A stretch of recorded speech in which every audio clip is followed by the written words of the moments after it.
And movement is becoming a significant concern for the fire zones in the wake of all of the destruction. Now, one home that survived the Palisades fire is now red tagged after a landslide. KTLA 5's Kimberly Chang is live with a look at the damage there. Kimberly? Hi, this home is just above PCH. If you take a look behind me, you can see that it is literally split in half and appears to have slid right off of the foundation there. Now, this property is on Castellamare Drive near Stretta Way, and it has been red tagged, as you mentioned, adding it to more than 5,000 homes and structures damaged or destroyed. Now, crews are still trying to determine the water source and what caused it to collapse. A neighbor told me that on Friday, this home was still standing, and he reported to DWP crews on scene that water had been continuously running from damaged homes and urged them to shut it off because he believed it would be detrimental to the hillside. He said the water continued to run and he noticed the home collapsed on Saturday. I have reached out to DWP. We're still waiting for a response. Now, during a media conference this morning, the director of LA County Public Works, Mark Pastrana, talked about the risk of landslides in burn scar areas. He said experts have been assessing water conditions and geology soils. Take a listen. The Palisades is suffering right now. What you'll see on the slopes, you'll see what we call dry ravel, which is these slopes that are oversteepened have been really dried out, and you will see this raveling of the slopes and what looks like a landslide, and it is a landslide, debris into the streets and into properties. Some of this material is supporting some of the structures that have remained behind.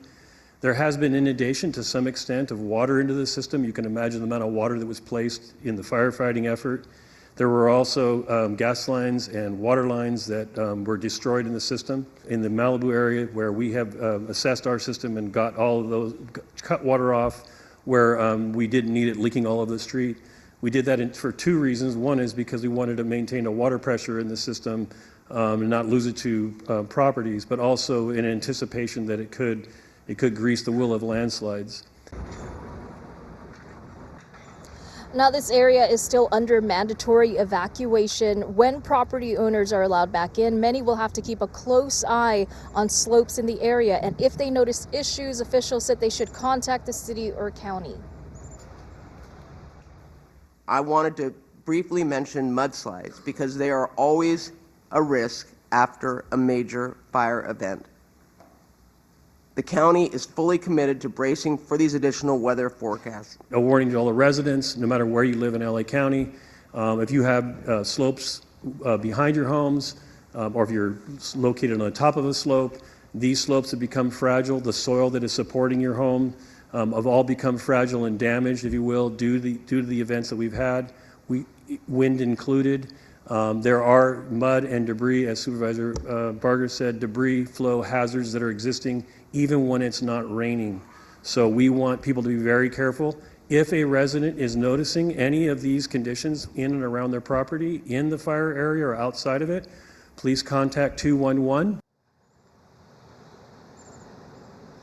And he said geologists, soil and flood control engineers will assess what can be done to safeguard those properties. Now, back here live, you can see just the mud that flowed down from that hillside. It is dry right now. Again, they are still trying to determine what the source of the water was and what caused this house to split in half. That is still under investigation. For now, reporting live here in Pacific Palisades, I'm Kimberly Chang, KTLA 5 News, sending it back to you in the studio.